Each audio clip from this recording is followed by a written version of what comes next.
বিসমিল্লাহির রহমানির রহিম। সম্মানিত সুধী, আসসালামু আলাইকুম। সবাইকে আমাদের YouTube channel VAT and tax স্কুলের পক্ষ থেকে আন্তরিক শুভেচ্ছা এবং অভিনন্দন। সম্মানিত সুধী, আজকের ভিডিওতে আমরা শেয়ার করার চেষ্টা করব প্রাইস বন্ড আয়কর রিটার্নের কোথায় কিভাবে দেখাবেন তার A to Z শেয়ার করার চেষ্টা করব। তাই ভিডিওটি না টেনে শুরু থেকে শেষ পর্যন্ত দেখুন। সম্মানিত সুধী, প্রাইস বন্ডটা কি? প্রাইস বন্ড হলো নগদের মতোই, অর্থাৎ বিভিন্ন ব্যাংকগুলো অর্থাৎ বাংলাদেশ ব্যাংক থেকে শুরু করে সরকারি যে ব্যাংকগুলো আছে, প্রাইভেট ব্যাংকও বিক্রি করে, তবে সরকারি ব্যাংকগুলো কী করে প্রাইস বন্ড বিক্রি করে থাকে। এই প্রাইস বন্ডগুলো অনেকেই নগদের মতো কিনে রাখে। কেন কিনে রাখে? কারণ একটা নির্দিষ্ট সময় পরে প্রাইস বন্ডের ড্র হয়। সেই ড্রতে লটারি আকারে টাকা পাওয়া যায়, সর্বনিম্ন হলো 10,000 টাকা। তো এই 10,000 টাকা যে আপনি লটারির মাধ্যমে পেলেন, এটার মাধ্যমে কি হয়, আপনার তো মূল টাকা থাকলে পাশাপাশি আপনি একটা ইনকাম করতে পারলেন। সেটা কি, লটারির ড্রতে যদি আপনার নামটা উঠে যায় তাহলে আপনি ফার্স্ট প্রাইজ থেকে শুরু করে যে কোনো ধরনের পুরস্কার পেতে পারেন। তবে এই পুরস্কারের অর্থের উপরে একটা নির্দিষ্ট হারে উচ্ছে কর কর্তন করে রাখা হয়। তবে এই কর কর্তনের টাকা বাদে বাকি টাকাটা আপনি পেয়ে যাবেন। এখন কথা হলো, এই যে প্রাইজ বন্ডের টাকাটা বা প্রাইজ বন্ড যদি আপনি পুরস্কার না পেয়ে থাকেন তাহলে কি হবে? এটা নগদের মতো যে কোনো সময় আপনি যে কোনো ব্যাংকে কি করতে পারবেন, ইনক্যাশ করে নিতে পারবেন, এখানে কোনোই সমস্যা নেই। এখন কথা হলো, এটা আয়কর রিটার্নে দেখানো যাবে কিনা। তবে সকল ব্যাংকাররাই বা সকল ব্যাংকারদের আয়কর রিটার্নে আমরা প্রায় দেখে থাকি যে প্রাইস বন্ড প্রায় 10,000, 20,000, 1 লাখ, 2 লাখ, 3 লাখ এরকম কিন্তু থাকে। তার কারণ হলো, ড্র হওয়ার কিছুদিন আগেই তারা প্রাইস বন্ডটা কিনে ফেলার পরে তারা ড্র পর্যন্ত ধরে রাখে, অথবা একটা নির্দিষ্ট সময় পর্যন্ত ধরে রাখে, অথবা বিভিন্ন বিয়ের অনুষ্ঠানে বা জন্মদিন উপলক্ষে এই কিন্তু প্রাইস বন্ডটা অনেকে গিফট করে থাকে। তো এই যে প্রাইস বন্ড, এখন প্রাইস বন্ড এর কমিশন বা প্রাইস বন্ডের যে পুরস্কারটা, সেটা আপনি ইনকাম ফ্রম আদার সোর্সে দেখাবেন, কোনো সমস্যা নেই।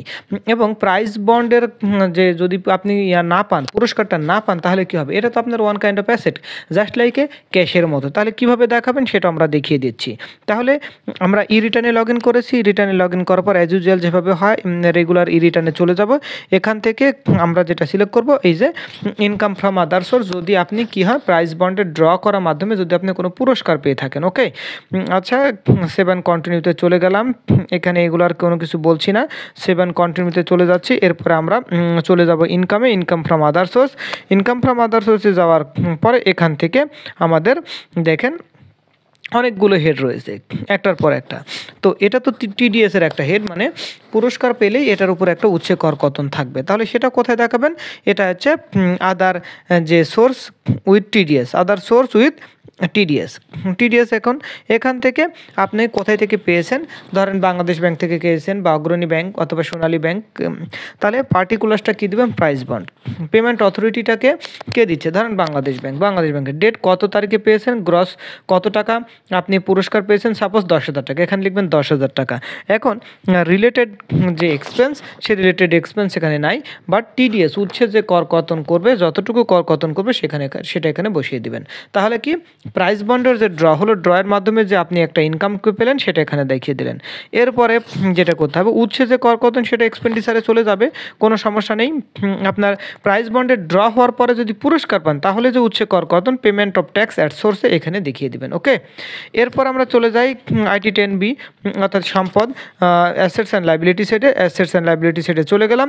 এটা আমরা চলে যাব ফিনান্সিয়াল অ্যাসেটে। দেখেন অনেকগুলো ফিনান্সিয়াল অ্যাসেট আছে, যেমন share, debenture, bond, securities, unit certificate, সঞ্চয়পত্র, fixed deposit, DPS, loan given to others, provident fund and other financial asset. এখানে আদার ফিনান্সিয়াল অ্যাসেটে আপনি এখানে লিখবেন কি, প্রাইস বন্ড, কীভাবে টাইপ অফ অ্যাকুইজিশন, মানে আপনি কিনেছেন, রিলেটেড ডিটেলস এবং অ্যামাউন্টটা কত, সেটা কি 10,000, 20,000, 50,000 না কত, 1 লাখ বা 2 লাখ, সে ফিগারটা দেখিয়ে দেবেন। তাহলে কি, প্রাইস বন্ডটা কোথায় দেখাবেন সেটা আমরা দেখালাম। প্রাইস বন্ডের ড্রয়ের মাধ্যমে যে আপনার ইনকাম হয় সেটা কোথায় দেখাবেন সেটা আমরা দেখালাম। TDS যে উচ্ছে কর কর্তন থাকে সেটাও আমরা দেখিয়ে দেবো। তাহলে ট্যাক্স অ্যান্ড পেমেন্টে চলে যাব। ট্যাক্স অ্যান্ড পেমেন্টে যাওয়ার পরে আমরা যে প্রাইস বন্ডের ড্র পেয়েছি, ড্রয়ের মাধ্যমে যে ফার্স্ট প্রাইস পেয়েছি, সেখানে উচ্ছে কর কর্তন হয়েছে, সেটা আমরা TDSটা আমরা কি করব, সমন্বয় করব। এখানে ইয়েস দিলেই আমাদের কি রিটার্ন লেজারে চলে আসবে। এখন ই রিটার্ন লেজারে আসার পরে আমরা কি করব, ওই উৎসে কর কর্তনটা কি করব, সমন্বয় করব, যেটা উৎসে কর কর্তন করে ফেললো বাংলাদেশ ব্যাংক। এখন কথা হলো এখান থেকে ক্লেম করতে হবে আমাকে সোর্স ট্যাক্স। ক্লেম করতে হলে আমাকে আদার্সে চলে যাব। আদার্সে চলে যাওয়ার পরে এখান থেকে আমি কি করব, এইখান থেকে দেখতে পাচ্ছেন অ্যাকুইজিশন, এই যে একটার পর একটা আছে, দেখেন export item, Fred forward, house property, import, insurance, LC, local lottery. এই যে লটারি হেডে আপনি দেখিয়ে দিতে পারেন, কারণ এটা তো প্রাইস বন্ডের লটারি, এছাড়া আর কোনো কিছু আলাদাভাবে আমার জানা মতে বলা নেই। এখানে দেখেন আর কোথাও কোনো কিছু বলা নেই। কোনো কিছু বলা আছে? কোনো কিছু বলা নেই। তার মানে এটা প্রাইস বন্ডের লটারি। প্রাইস বন্ডের লটারির মাধ্যমে আপনি পেয়েছেন, তাহলে এটা প্রাইস বন্ডের লটারি। এটা সিলেক্ট করার পরে এখানে যা যা ইনফরমেশন লাগে, চালান নাম্বার, চালান ডেট, কত তারিখে চালান অ্যামাউন্ট কত, ক্লেম অ্যামাউন্ট কত। এখন বলতে পারেন যে প্রাইস বন্ডের লটারি যে ড্র করলো, যেটা একটা সোনালী ব্যাংক করলো, অগ্রণী ব্যাংক করলো, রূপালী ব্যাংক করলো, তো তাদের তথ্য কিভাবে পাবেন? এটার কিছু তথ্য রয়েছে যে আপনার যদি ওই সংশ্লিষ্ট ব্যাংক অর্থাৎ প্রাইস বন্ডের ড্রয়ার যদি কেটে ফেলে, ট্যাক্স, সোর্স ট্যাক্স কেটে ফেলে, তাহলে ওই টাকাটা কোন চালানের মাধ্যমে দিচ্ছেন এটা সংশ্লিষ্ট ব্রাঞ্চের সাথে বা ব্যাংকের সাথে কথা বলবেন। কথা বললে হয়তো এই তথ্যটা ফিল আপ করতে পারবেন, আদারওয়াইজ তথ্যটা আসলে ফিল আপ করা যাচ্ছে না। তবে এখানে রিলিভেন্ট কিছু ইম্পর্টেন্ট কিছু তথ্য আছে, সেই তথ্যগুলো দিলেই হয়তো সে নিতে পারে। হ্যাঁ, তবে এই সমস্ত তথ্য কিন্তু ওখানে থাকে না। তারপরও আমরা দেখিয়ে দিলাম যে আসলে কোনটা কোথায় কীভাবে দেখাবেন। হয়তো ই রিটার্নে মোটামুটি 100% আপডেট আসলে এটা অটোমেটিক হয়ে যাবে যে উচ্চে কর কর্তন যখনই একটা হেড দিব, তখন ওখানে রিলিভেন্ট কিছু ইনফরমেশান যেটা মানে রিজনেবল, যেটা না দিলেই না, আর যেটা না দিলেও কোনো সমস্যা নেই, সেটা হয়তো আশা করা যায় ই রিটার্ন সার্ভার বা ই রিটার্নের সাথে যারা কাজ করছেন তারা এই বিষয়টুকু নজরে আনবেন। যাই হোক সম্মানিত সুধী, আশা করছি আপনারা উত্তর পেয়েছেন যে আপনারা কিভাবে যদি দেখাতে চান, তাহলে প্রাইস বন্ডের ড্র বা ইনকাম, টিডিএস কোথায় কিভাবে দেখাবেন তার A to Z শেয়ার করার চেষ্টা করলাম।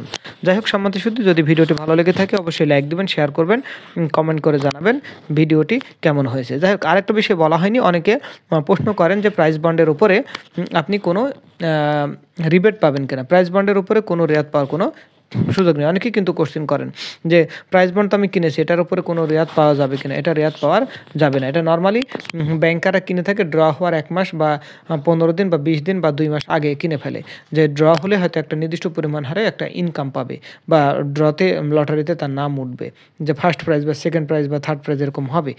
এই জন্য অনেকেই কিনে থাকে। যাই হোক, তাহলে এটাতে কোনো রেয়াত পাওয়ার কোনো সুযোগ নেই। এটাতে আপনি ড্রয়ের মাধ্যমে লটারিতে যদি টাকা পেয়ে থাকেন, সেটা ইনকাম ফ্রম আদার্স হতে যাবে, টিডিএস ফ্যামিলি এক্সপেন্সে দেখাবেন। এবং যদি কোনো কিছু না পেয়ে থাকেন, তো প্রাইস বন্ডটা সম্পদ ও দায় বিবরণীতে IT10B-তে দেখাবেন এবং উচ্চে কর কর্তনটা প্রাইস বন্ডের লটারি হলে উচ্চে কর কর্তনটা সমন্বয় করবেন। যাক সম্মানিত শুধু আজকে পর্যন্ত, সবাই ভালো থাকবেন, সুস্থ থাকবেন। আসসালামু আলাইকুম।